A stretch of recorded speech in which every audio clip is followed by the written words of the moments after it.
Hello everyone, কেমন আছো সবাই? আশা করছি সবাই ভালো আছো। আমার নতুন আরেকটি ভিডিওতে তোমাদের সবাইকে স্বাগত জানাই। এটা ছিল কালী পূজা মানে দীপাবলির দিনের ভিডিও আর কি। আমার ছেলে এখানে দেখো বিকালবেলা আর কি এই যে রঙ্গোলি বানাচ্ছে আর কি। তো ওই নিচেই আর কি ঘরের সামনে এই যে দেখতে পাচ্ছ। আর এভাবেই ভিডিওটা শুরু করলাম আজকে আর কি। পারে না কিন্তু করবেই আর কি, জিদ ধরে বসে আছে। অনেক দিন হয়ে গেছে ভিডিও দেয়া হয় না, মনে হয় দুটো শর্ট ভিডিও দিয়েছিলাম। এই ভিডিওটা কালী পুজোর দিনের, ভাবতে পারছো? আজকে তোমাদের সঙ্গে আমি এডিট করে শেয়ার করব আর কি। তো এই যে দেখো মানে এই সময়টা ঠিকঠাকই ছিল সব কিছুই। তো সবাই আনন্দ ফুর্তি সব কিছু ভালোভাবেই হয়েছিল আর কি। তো তারপরে থেকেই আর কি মোটামুটি কথা আমার পরিবারে ভালো করে রোগ ব্যাধিটি ধরেছে, একদম সোজা সাপটা বাংলাতে বললাম। এবার মানে বুঝতে হবে আর কি ব্যাপারটা। তো এই হচ্ছে, আর কিছু বললাম না। সব কিছু আসলে না বলাই ঠিক। সোশ্যাল মিডিয়াতে তুমি যত বলবে, আর আজকাল তো এটাই হচ্ছে সোশ্যাল মিডিয়াতে, যত পরিবারের কিচ্ছা বেচে খাওয়া যায় ততই ভিডিও ভাইরাল হয়, আর সেই ভিডিওই মানুষ সেই কিচ্ছা কীর্তি এগুলোই দেখে। তো আমি মানে রোগ ব্যাধি হোক, আমার কিছু হলে সেটা আমি কিন্তু তোমাদেরকে দেখাই, বলি যে শরীর অসুস্থ, কিন্তু বাকি অন্য কারুর হলে কিন্তু আমি ভিডিওতে দেখাই না। তো এ ভিডিওতেও আমি বলবও না, আর দেখানো তো তখন তো আমি ভিডিও করিনি, তারপরেও আমি কোনো ভিডিও করিনি, একটা ভিডিও আমার করা নেই এই কয়দিন। মানে আমি কোনো ভিডিও করিনি আর কি। আর আমার কোনো ভিডিও দেওয়া হয়নি। ভিডিও করি আমি, রামহরি তো ভালো আছে। দেখতেই পেলে বাজি ফুটানো হচ্ছিল, আর হচ্ছে সবাই মানে করে আর কি। 15 দিন আগে থেকেই তো এখানে শুরু হয়ে যায়। আর হচ্ছে আমার ছেলে মেয়েকে ওই কালী পূজার দিনেই এনে দেওয়া হয়েছিল। আর এখানে তো কালী পূজা ঘন ঘন হয় না আর কি, যে কারুর বাড়িতে হচ্ছে কিংবা এখানে বাঙালিদের মানে তেমন কোনো উৎসব হয় না বললেই চলে। ওই যেইখানে যেইখানে দুর্গা পূজা হয় আর কি, সেইখানে আর কি হয়েছিল। তো অনেক দূরে আর কি, দেখো রাত্রেবেলা তো আর যাওয়া সম্ভব না অতটা দূরে। আর এখানে কিন্তু অলরেডি শীত পড়ে গেছে, বিকালবেলায় অনেক পরিমাণেই শীত লাগে, রাত্রেবেলা তো বেরোলে তোমাকে সোয়েটার পরতেই হবে আর কি। যাই হোক, শীতের কথা ছাড়ো, এই যে যেটা করছি সেটা একটু তোমাদেরকে বলি।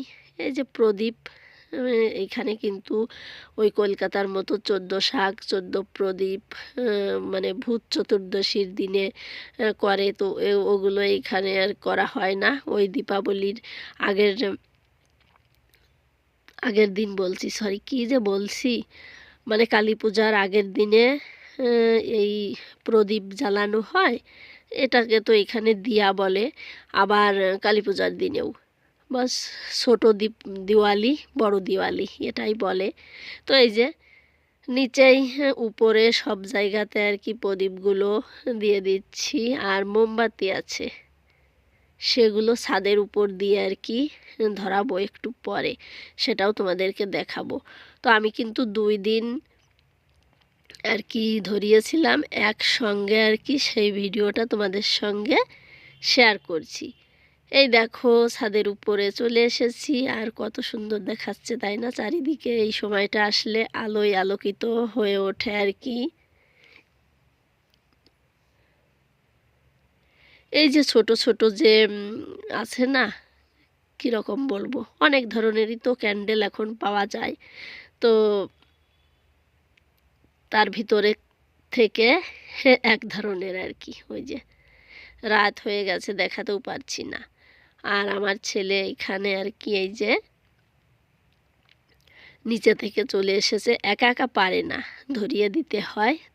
তারপরেও দেখো ভয়ে পালাবে, আবার কিন্তু এনে দাও এগুলোই বলবে, কিন্তু পালাবে ভয়েতে। আর এই যে রাত্রেবেলা তো বরমশাই এসে তারপরেই আর কি ছেলে সব গুছিয়ে দিয়েছে।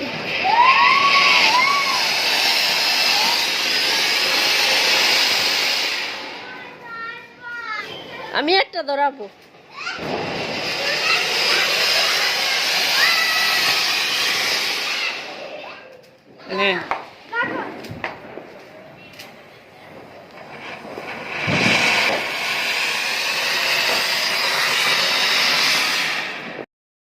তো দেখো এই যে আমাদের বাজি ফুটানো হচ্ছে আর কি, ঝাড়বাতি, তারপরে ময়ূর কি কি নিয়ে আসছিল অনেকগুলো, তো অনেকগুলোর ভিডিও আর করা হয়নি আর কি।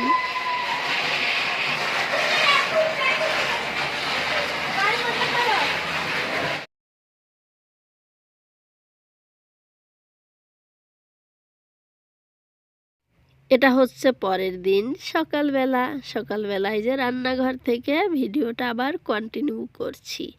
তো বোন যেহেতু ছিল, মনে করলাম চলো ছেলে মেয়েরও ছুটি আছে, তো একটু পাস্তা বানানো যাক। পাস্তাটাকে আগে থেকে আমি সিদ্ধ করে নিয়েছি, একদম সিম্পলভাবে বানাবো আর কি, ডিম দেব না। ওই পাস্তা মশলাটাকে দিয়ে এই যে পেঁয়াজ, তারপরে হচ্ছে টমেটোটা খুবই টক টক হবে আর কি, তাহলে আর আমার অন্য কিছু দেয়া লাগবে না, একটু টক হলে দেখবে ভালো লাগে খেতে। নাড়িয়ে চাড়িয়ে পাস্তা মশলাটা দিয়ে দেবো, একটু নুন দেব, দিয়েই হয়ে যাবে। ডিম দিলাম না আজকে আর কি, এই দেখো দিয়ে দিচ্ছি। তো এক প্যাকেটই দিচ্ছি, এক প্যাকেট, আর এক প্যাকেট ছিল কিন্তু আমি দেইনি, মনে হলো এক প্যাকেটই থাক আর কি, যত মশলা টশলা কম খাওয়া যায় ততই ভালো। এমনিতেও পাস্তাটা কিন্তু স্বাস্থ্যের জন্য যে খুবই হেলদি একটা খাবার আমি মনে করি না, আর আমি তো পাস্তার মানে কাছেও যাই না, মানে খাওয়ার কাছে বানিয়ে দিচ্ছি। আর এই যে ছেলের জন্য দেখো তুলে রাখছি, তুলে রেখে তারপরে মনে হলো বোন খাবে, যেহেতু শাশুড়ি মা খাবে, তার জন্য একটু ঝাল ঝাল হলে ওদের ভালো লাগবে। তো এই যে টক ঝাল মিষ্টি একটা চাটনি, সেটা দিয়ে দিলাম, দেওয়ার পরে যে নাড়িয়ে চাড়িয়ে তারপরেই হয়ে যাবে, সবাইকে দিয়ে দেব। তারপরে দেখো দুপুরবেলা রান্না করব, এখানে ইলিশ মাছ ফ্রিজ থেকে বের করেছি, আর এই যে চিকেন নিয়ে আসছিল, তো এগুলোই আজকে রান্না হবে, আর কিচ্ছু করব না। তো চলো মাছটা কেটে নিই।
এই যে মাছ কাটা হয়ে গেছে, বেশ ভালোই, কিন্তু মাছটা বড় ছিল আর কি।